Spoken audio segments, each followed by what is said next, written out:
It gives me a great deal of pleasure to introduce Karen Ann Xavier. She is principal administrator and co-founder of Able Sail Toronto. She has been actively involved in the Able Sail community since 2003. She is a member of the Mississauga Sailing Club and an honorary member of this club, the National Yacht Club. Karen Ann began sailing lasers and windsurfing in her teens in Montreal. When she moved to Toronto, she got into dinghy sailing and racing with albacores and other dinghies and small keelboats. She was introduced to catamaran sailing in 1999 and continued to race in many world championships. Karen Ann raced in the 2003 Pan Am American Games, representing Canada on the Hobie 16. In 2018 and 19, she raced on a Kenyan catamaran, an Elf 26, as skipper in the Dar es Salaam to Tanga offshore race, the longest running long distance coastal race that takes place on the east coast of the African continent in Tanzania. What does she love about Able Sail? Inclusivity, equity, opportunity. Her favorite line, it's not a question of if, it's a question of how. Please give Karen Ann a warm Shellback welcome.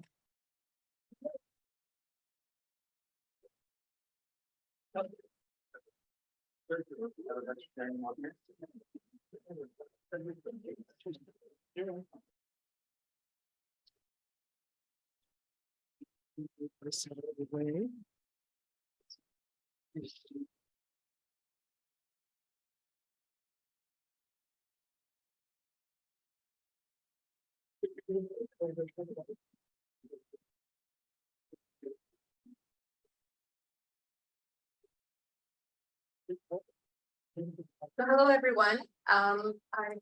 Today we're talking about, I'm talking to you about Able Sail Toronto. Able Sail Toronto is a member club of the Able Sail Network of Canada, and you can identify that by the logo. The logo here, that circular shape, that is that signifies that. I think I'll give up on that part. That this logo here, that signifies that the club is part of the Able Sail Network of Canada, which means that Able Sail Toronto conforms to the standards and the governance of the organizations in Canada. And there's also the similar type network in the US as well, and in the UK. So there's actually quite a few countries that support Able Sail sailing.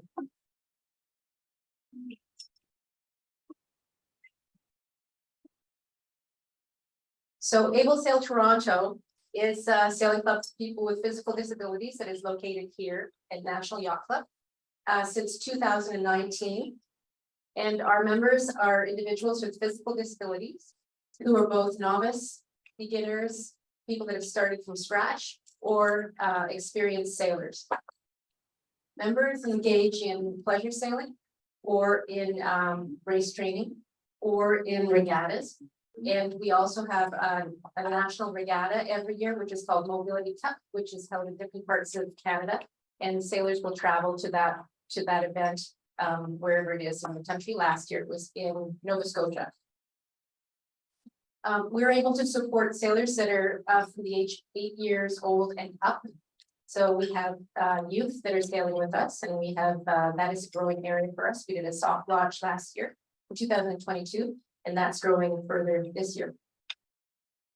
And to AST, sailing is a vehicle to get people improving their quality of life. So improving health and wellness. It is a great sport which is accessible to many people, and it can adapt very well to people with higher level disabilities. So for that reason, it's a sport that really makes a big difference in people's quality of life. So with our mission, vision, and values, our mission is to relieve the conditions associated with disability by providing specially adapted sailboats, sailing programs, and facilities for people with various disabilities. We do all things that are necessary to make that happen. which can go so far as, in one case, for one individual, we would change oxygen tanks on the water.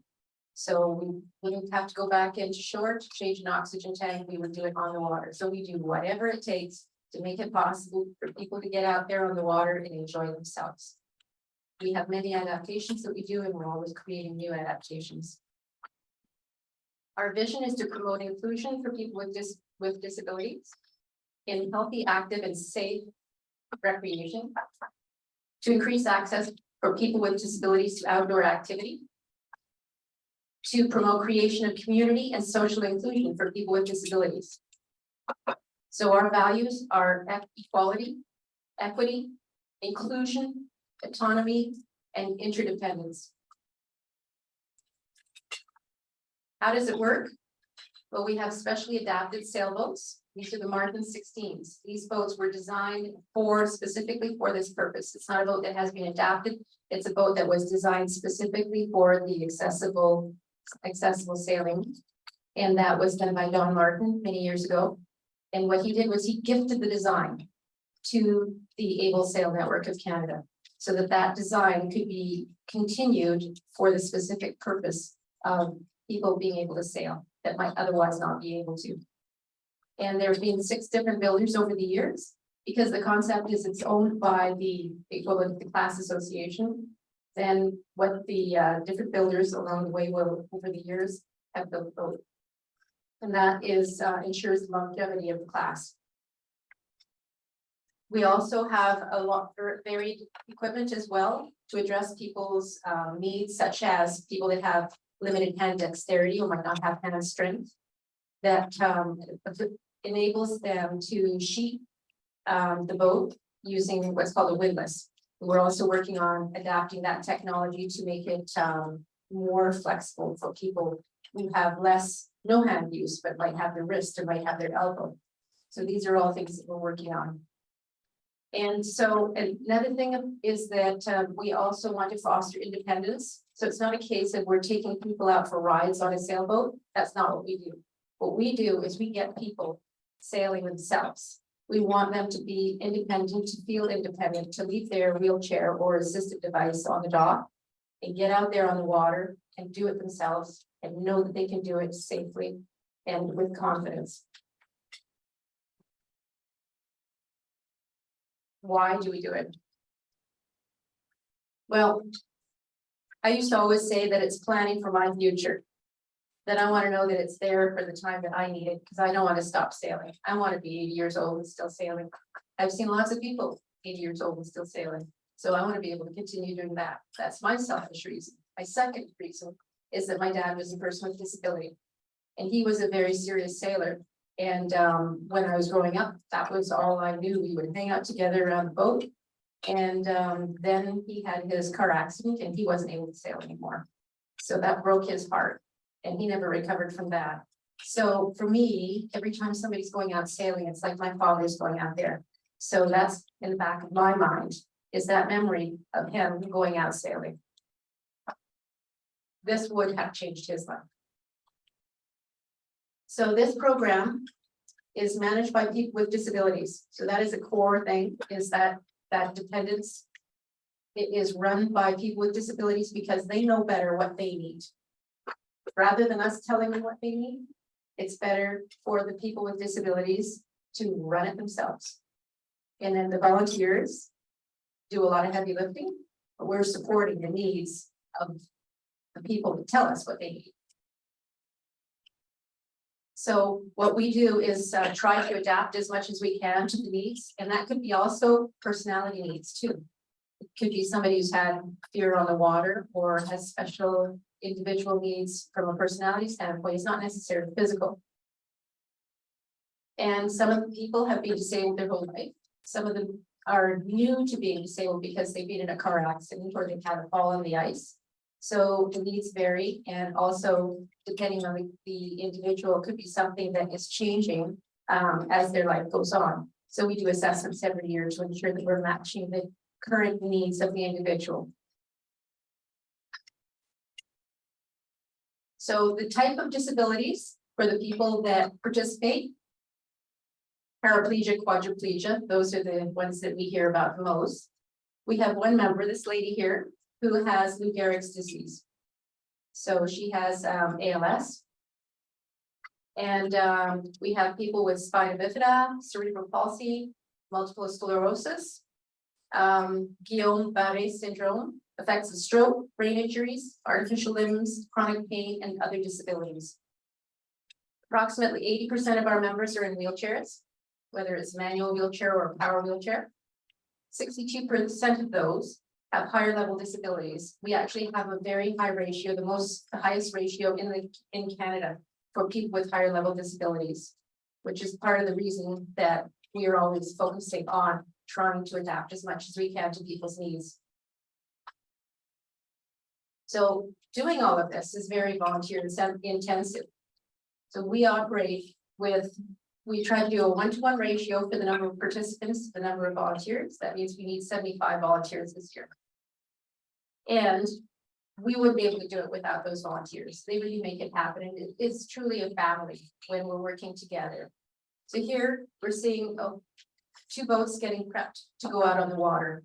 It takes 3 people to do a transfer to get somebody into a boat to do it when we want to.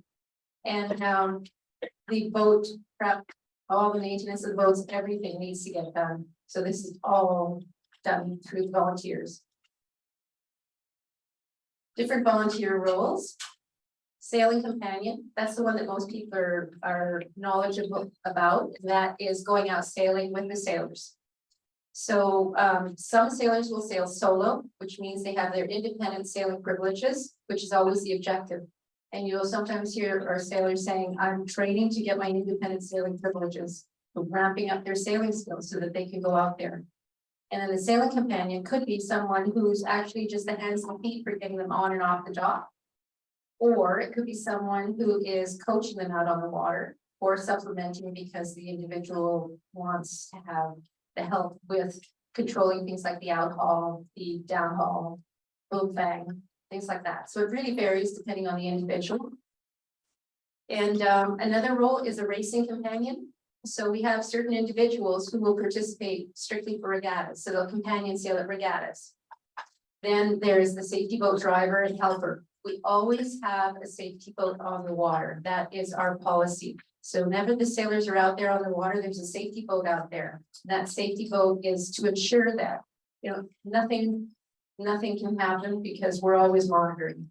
And so anything that happens, like a storm comes up, we're going to see what's going on. If somebody needs towing because the wind died, then they can get towed in. If somebody needs some water or needs a temperature dropped, because certain people with disabilities bodies can't adjust temperature so they don't sweat, which means that we have to bring a cooler with cloths now to be able to put on the back of their neck to get their temperature down, because the sailors do not want to stop sailing. They're having such a good time that they'll keep saying, I'm fine, Ricky, I'm fine. But we know, because we keep monitoring that they're overheating. So then we have to lower their body temperature by cold cloth back of the neck. Transfer volunteer, that is people that help the sailors get down to the dock, which means getting in their life jacket first, because they have to have their life jackets on when they get to the dock, and then getting them transferred into the boat, which is a very important role, and it's time consuming, has to be done right, fast. So a very critical role. That is the most important one. Wheelchair valet, moving wheelchairs in and out, getting them out of the way. It sounds like a simple thing, but it's a very important thing too, because we need the room to be able to get people in and out of boats. So it's like an assembly line process. And then we also have to ensure that the chairs don't get wet in the rain, especially those that are the power chairs, because the last thing you need is your electronics to get wet. Boat rigging and de-rigging, hoisting and lowering the sails, yard work, and volunteering behind the scenes, which is all year round, and that is fundraising, governance, which is becoming more and more of a hefty task, and all the administration for scheduling, planning, hiring, bookings, everything that needs to happen. So here is companion sailing. So the young lady in the back is sitting with a sailor who is visually impaired. She has probably about 20 to 30% vision. And so she is going based on the communication that's happening between her and the sailor behind her. She's actually a very, very avid racer. And it's quite interesting to companion sail with her when she's racing, because you really are her eyes. And the communication, you can't say, oh, there's a boat coming on the right. That doesn't mean anything to her, right? So this is some of the training that we do with our volunteers to ensure they know how to deal with these kinds of scenarios. Transfers. So here we see two pictures of the transfers. Prepping at the top, prepping to get the person into the boat, and then below is when we're getting the person into the boat. And these are done with battery operated transfer lifts. And the reason we do battery operated, one, our insurance company likes it. Two, it means volunteers like it too, because they don't have to crank or hoist or do anything like that, which is way too much work. So we want it to be time efficient and low stress for the participants. Doing it with battery powered is good. The other thing is the units that we use are medical units, and they have a remote control.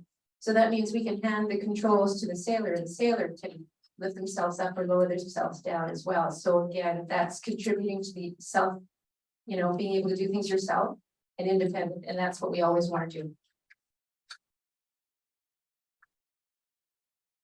Our assets. What does it take to run a program like this? The first thing is the dock. Then the transfer lifts. We've got the ramp. We've got our safety boat, which is a high field 460, Club 460, which was recommended by Lawrence, who was here before. And a very common boat, which is used in a lot of yacht clubs. Very solid. Our platform is 24 by 24 with inches. We have a 4 by 12 ramp. We have 2 transfer davits and 2 transfer lifts. We have 3 Martin 16 sailboats.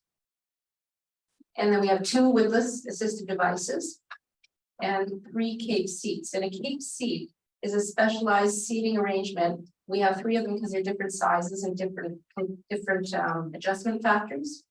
It is for people that are paralyzed from the neck down or higher up on their back, so that they don't have use of their abdominal muscles. So it has a strap that goes across the middle. There's a seat belt, and then there's a strap that goes across the middle. There's side flanges on the side, which can be adjusted in and out and up and down. And so the purpose of that is to give support to the individual, so they're not feeling like they're flopping around inside the boat. They can feel stable inside the boat. And after we got the first one, the popularity was intense. Everybody wanted them. They were all fighting to get to use it. So the next thing we had to do is we had to raise funds to get more. And the third one that just arrived is for the kids program. So it's for the small kids. And so it was pretty exciting. We haven't assembled it yet, but that is going to be part of the fun. Safety is a big factor for us. So we have the safety boat that's on the water at all times. We have safety officers. So every day we have a safety officer, and that safety officer is ensuring that they're checking the weather constantly. They're working usually on the upper deck up here, because then they can see up. They can see the boats out on the water. They can see the weather that's coming, and they're constantly communicating with the individuals in the sailboats and on the dock and in the safety boat. So usually it's me, and I have 2 cell phones next to me, 2 VHF, and a radio. So I've got everything lined up, and I'm just going from device to device for communication. And it's all based on what you see that's going on, and that is what makes it seamless. And that is a very important role for a volunteer. We also have safe sport policies, which we're implementing right now. Rowan's Law concussion policy, which is a requirement for all organizations in Ontario.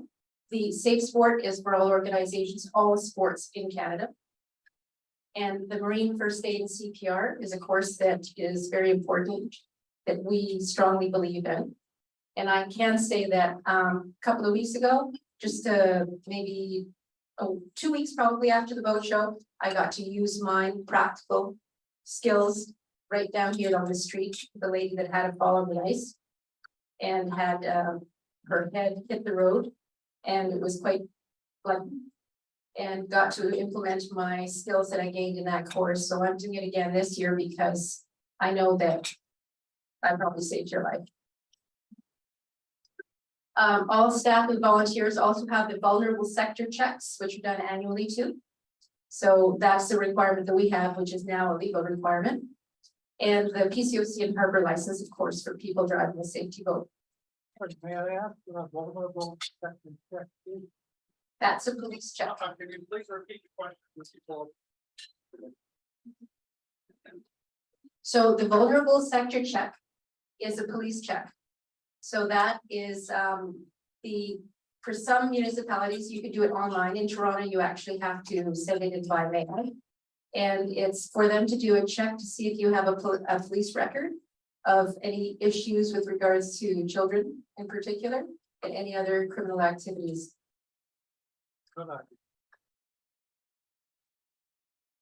That is a good question too, because depending on what municipality, they have slightly different terminology that they use. Some will say police checks. Vulnerable sector check is now the current terminology. So I think they're adapting to, everybody's changing to that terminology. And this is a view from the top deck. I took this with my cell phone, a little fuzzy in the PowerPoint, but it just shows you how peaceful it feels with the sailors out there. And I can see that there's 2 Martin 16s that are coming into shore. And so we're communicating at that time. I managed to squeeze getting in the picture between communications on the radio. This is our board of directors. And I would like to introduce Candace Drescher, who's here. This is the president of Able Sail Toronto. And so Candace is being a massive force of nature in getting things done this year. And it has been an absolute pleasure to have her as president and as leader of our troop. Jacqueline Chernecki, past president. Jacqueline was the person who pushed me into getting involved, which took a fair bit of arm twisting. And I was actually leaving for Africa to do my race, and she was bugging me, and finally I said, okay, well, when I come back from Africa, we'll talk then. But prove to me that things are really going to happen. I want to see what you can do while I'm away. And so the business was registered, bylaws were done. She had a board of directors. By the time I came back, there was so much that was done. I was so impressed. And she worked for years to build what we have and now, and is also best friends with Candace. So as a team now, the torch is being handed over to the next person. And our plan is to send Jacqueline out sailing a lot. Sophia Kanabalanskaya is our treasurer. Colette Steegs, secretary, and Robert Muzzy, director at large. Able Sail and National Yacht Club. We couldn't do it without a home like National Yacht Club. We have been welcomed so much and supported with a smile, constantly with a smile. And it is such an honor and privilege to be here to share the love of sailing that we all have together.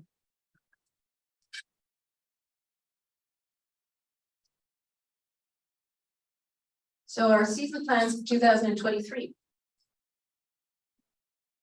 This is our staff. We already have our staff for this year.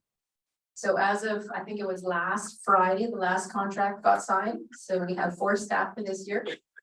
Sam Jennings, who, by the way, is my neighbor, and I've known him since he was about that high, munchkin. And he always coming around while I'm working on boats saying, what you doing? What you doing? What's that for? What does that do? And now he's gotten involved in sailing and he's completely in love with sailing. So this is his 3rd summer with us. The first summer that he had, that was during the pandemic. And so we were doing during the pandemic, helping people who are our members at home, making sure they had groceries, making sure any errands that needed to be run was done for them. We changed somebody's smoke detector battery because obviously they couldn't do it because they were in a wheelchair and nobody would come into their unit to do it. So damn the torpedoes, we did it. That was right at the beginning of the pandemic. I remember, we were doing a Zoom call to check in with people and we could hear this beeping in the background. It was, I can't sleep. It's going all the time and I can't get anybody in my building to come in and change the battery. So we did. And so that was his first year. And then last year he had a terrific time and he's back again this year. And he brought friends, which is even more fun. So Ilya and Armin are fellow students at McMaster University that have joined us as well. Jenna Henderson, I've known Jenna for quite a few years as well at Mississauga Sailing Club ever since she was little, because she's always been out sailing with her dad. And Jenna is also one of those inquisitive kids who wanted to know more about what was going on and started working with us doing her volunteer hours. So her high school volunteer hours were done with us. She had a really good time and everybody loved her. And now she is joining us for her first time as an employee, as a staff member. And Armin, who is a nursing student at McMaster, is a person with disabilities.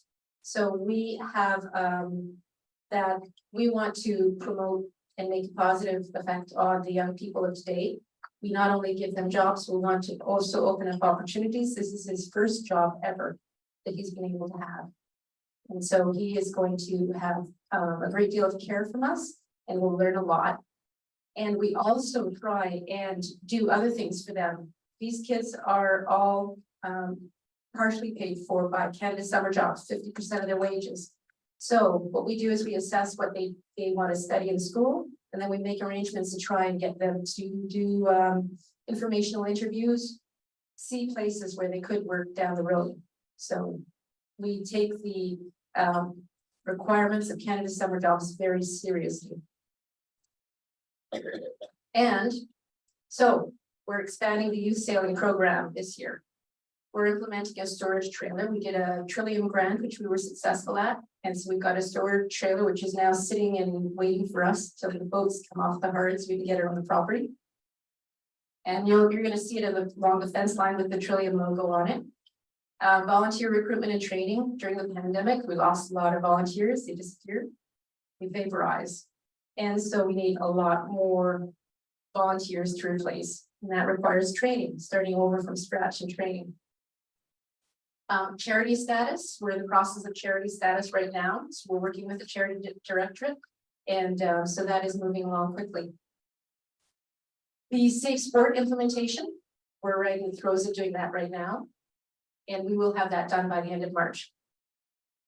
Membership ramp up to accommodate 75 members, which we've now got, I think, 27 or 28 members right now, and we're in March. We are halfway through March now. So that's pretty good considering we're in March. Fundraising, we're fundraising for a fourth Martin 16. We have someone who has said that they will pay 50% of it if we can find another person to match. So that's something that we really want to get because we need it with our growth and expansion. In particular, we want to have a separate boat for the kids so that the kids' boat can be set up with the booster seat in it and all set to go for the kids. And to do that as well, we want a third davit, which means that it'll be a little bit further down on the dock. And it'll also be further away from the adults so that the parents and the kids cannot feel pressured. They can take their own time to make sure that everybody feels totally confident and comfortable and not feel that somebody else is waiting to use the equipment. And with the sun being so hot, we need a canopy for the sun. It is, the sun's getting hotter and hotter. They're predicting this year is going to be a real hot one. So we need a sun canopy. Doesn't cost a lot, but everything that we do, we have to raise funds for because the sailing fees and the membership only cover 8% of our budget. That's not a lot. So everything has to be fundraised. So we came to full operations in 2022. We raised $85,000 in donations. So that was 2022. We basically have to do the same thing every year.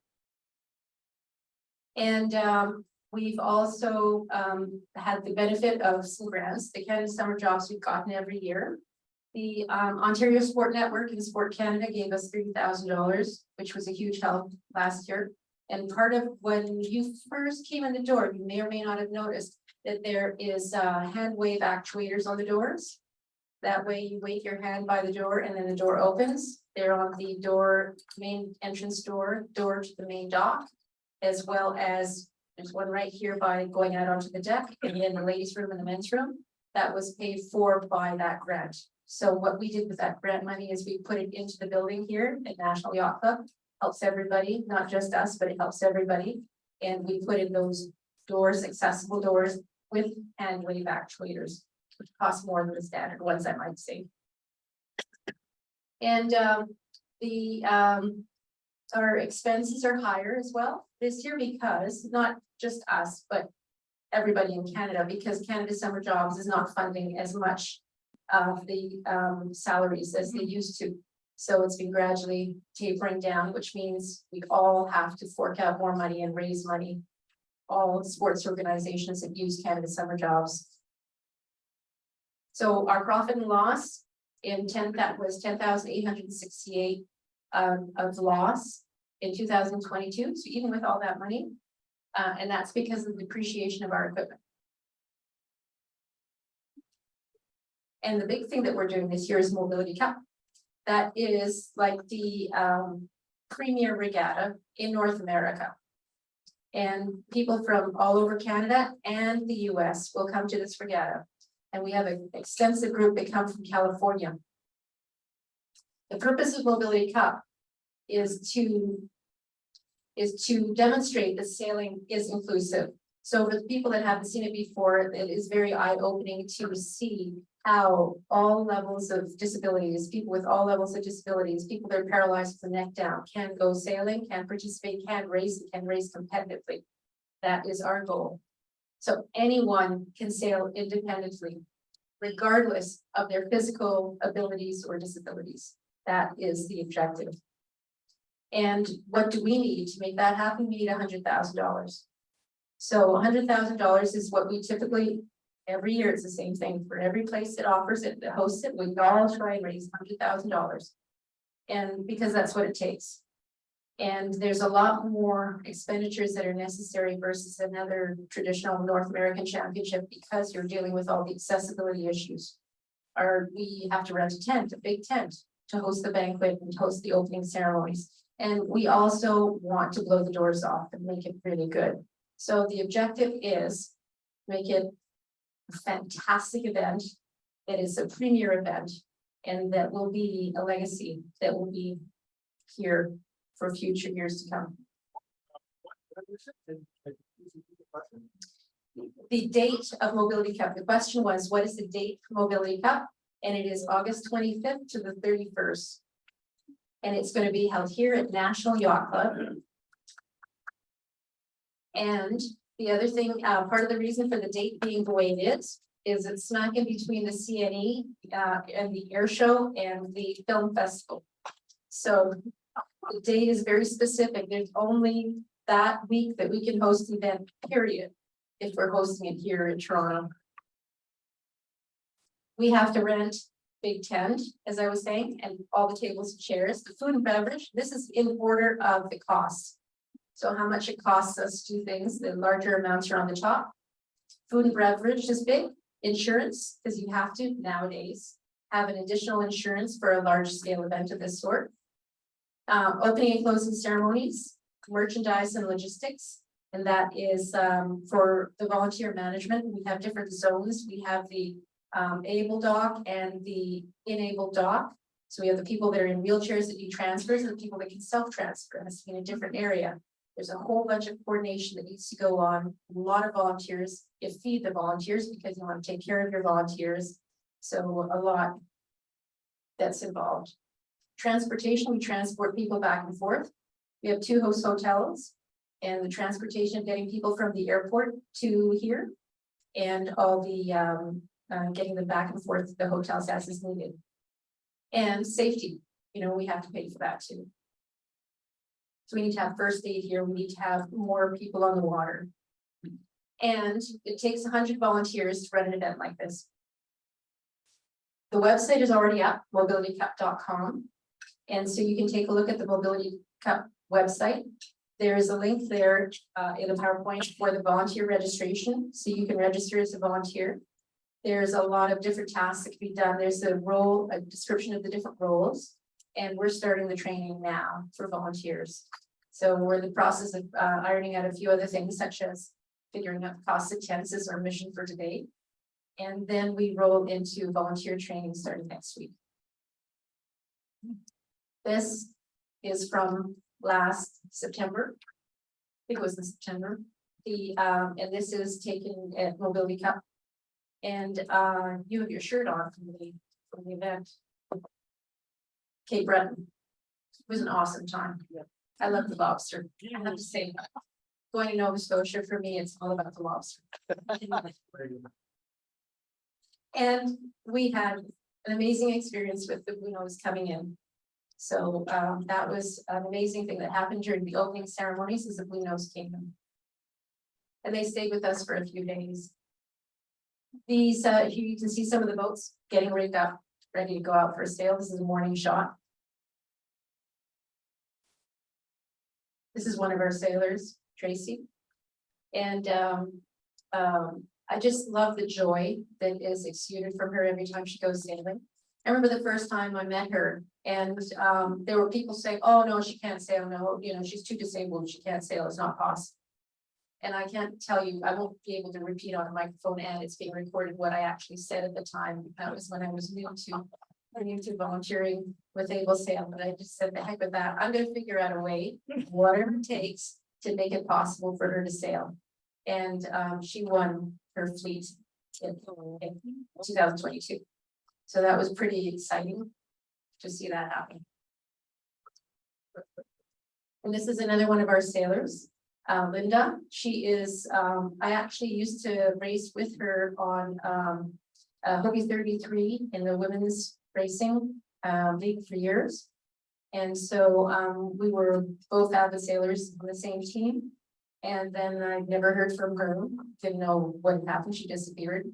And then I was at a regatta, and this person came up to me in a wheelchair. At the time she was in a manual wheelchair, now she's in a power wheelchair. She could still talk then, she can't talk now. And she said, looked up at me and said, do you remember me? And I started to bawl. And you know, that's what happened. Well, her goal has always been to get an award at the Mobility Cup, doesn't matter what it is, just to get place to finish. And here she got an award. We all started crying. She started crying, we all started crying. So this award ceremony was very, very special. And here is Tracy getting the award for first place in the Silver Fleet. And she's on prosthetic legs, by the way, 2 prosthetic legs. So she has to really balance when she's walking.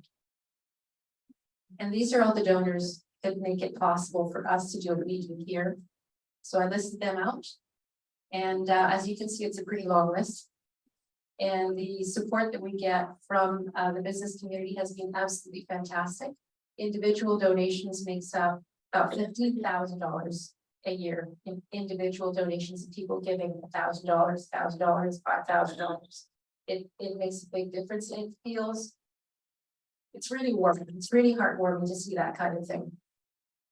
We've gotten Service Canada, that's Canada Summer Jobs, Trillium Foundation to get a Trillium grant so early in our life of this organization is extremely rare. Ontario Sport Network.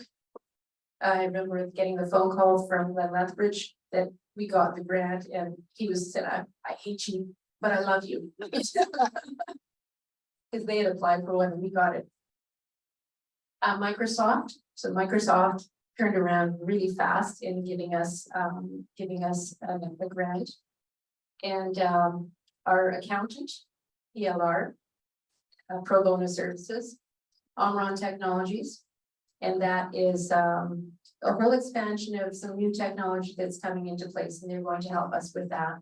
So that is something that's going to really come down the pipe soon. Sport for Development Fund, we just heard about that a few days ago. So the money is going to be going in the bank on Friday. KDM Enterprise, Room Utopia Interiors. KDM Enterprise is our transfer lifts. All of our transfer lifts were done heavily subsidized. And that is KDM Enterprise. And Room Utopia Interiors, that is a good friend of mine who has helped us in so many ways you can't imagine.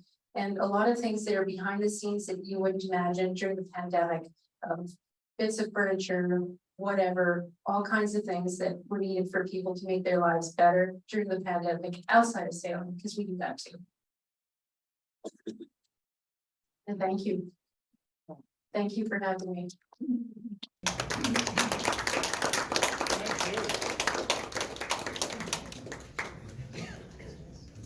Any questions or comments?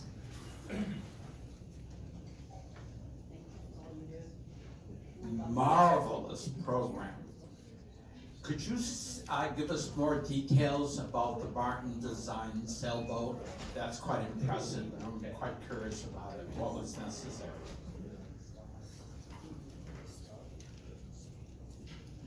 Well, the Martin 16 has a 350-pound lead keel bulb. So it's got a dagger board with the lead keel bulb underneath. And that 350 pounds gives it a lot of stability. And it's a small boat. The mainsail is kind of like the size of a laser. So that means it's a lot more weight than you would typically need. So it is officially the untypical sailboat out there on the marketplace. And it also is really interesting in a big blow. To sail it in a big blow is really fun because you get that momentum from the keel. And so that there's the dagger board, design of the dagger board, and the dagger board trunk is different than what you would expect. If you imagine a melgis, what a melgis has, and when they lift the melgis out of the water, they put a hook on where the dagger board trunk is. We actually use that type of area to put the windlasses on. So any windlass and auto helm type equipment gets mounted there. So a little bit different from that standpoint. There is the mast and the boom. The boom is actually clipped into the mast, and that ensures that you don't have to worry about the mast falling out, which can be a common thing in dinghy sailing. So that's a safety thing that's put in place. We've got the mainsail itself is a 2-to-1, so it's not, because it's not a big sail, it doesn't require too much more than that. The jib is a self-tacking jib, so we have a jib boom. And so from a tacking standpoint, upwind, you don't have to worry about that, but we do sail wing on wing downwind. There's no spinnaker. There was plans to put spinnaker on, but I have to say I'm the one that nixed that idea from the class association standpoint, because we're just doing so much that my preference was, let's focus our attention on adaptations that we can do for the sailboats versus trying to put on more horsepower onto it, and then limiting who can sail, because not everybody can handle a spinnaker out there. You know, my vision is, the next thing I want to do, and I've started working on this, is put controls. So say you have somebody who has no arms, how are they going to steer the boat? Well, wouldn't it be cool for them to be able to steer the boat with their feet? That's in my head. I'm always thinking about the modifications that we could do. What are the subtleties that we can put into place to ensure that people are more stable in the boat? In the old days, they used to use straps that would go across around the midsection, kind of like what you would use to strap down a boat, to strap the sailor in the boat. The heck with that. Can't have that. That's uncivilized. So that's how the Cape seat came into play. So we developed a seat that would be more like what a race car driver has, in a sense. And it looks cool. So There's a question online. Can I ask Paul to see if he can try speaking? Paul? Just stand by, Paul, for a moment.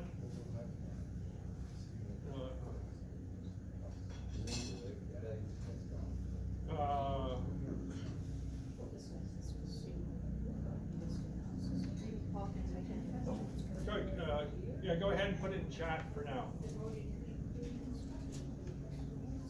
No, please put, Paul, please put in chat. This is a learning curve.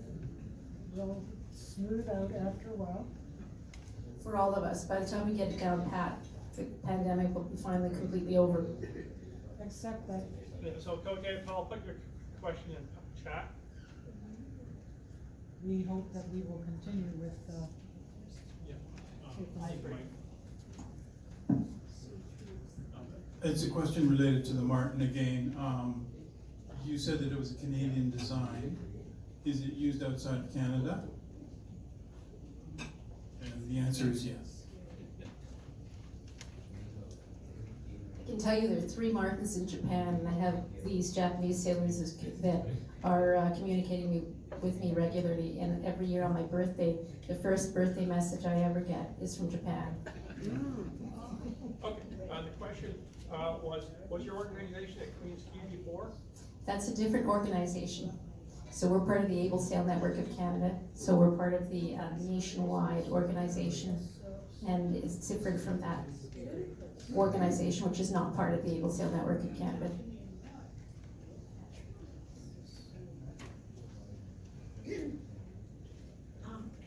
Thank you so much for this information. It's just wonderful to hear.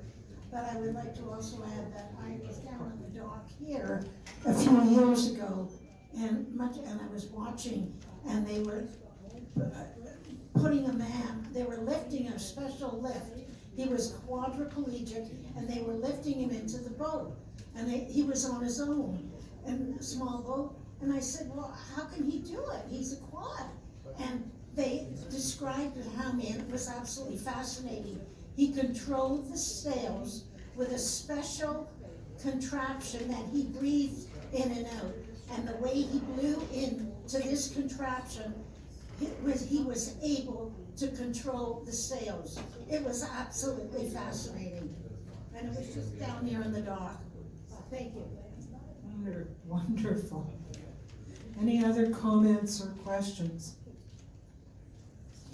I have one. I noticed on your donors that you had the Carnegie Foundation. Do you know, is that Herb Carnegie? Yes. That's fantastic. Herb Carnegie was a hockey player, a black hockey player. Different. No, it is Carnegie, but it's. Okay. Strong and blank. Strong and blank. No, that's all right. I just have a strong connection with Herb Carnegie, so that's why I was wondering if it was the same one. Are there any other comments or questions here? Well, I thank you so much, and I have a little token of appreciation, which I did not pull out, and it is right here. Linda, would you take that? We give our speakers a little token of appreciation for giving us a gift of time and knowledge. We do so appreciate it. Just pour them on the table. Thank you. Here you are. My pleasure, and thank you, and I hope we see you often. You're more than welcome to come back to Shellbacks anytime. And we will perhaps have a few volunteers out of this group, or if not this group, maybe some children of this group. Okay, let's give her a wonderful round of applause.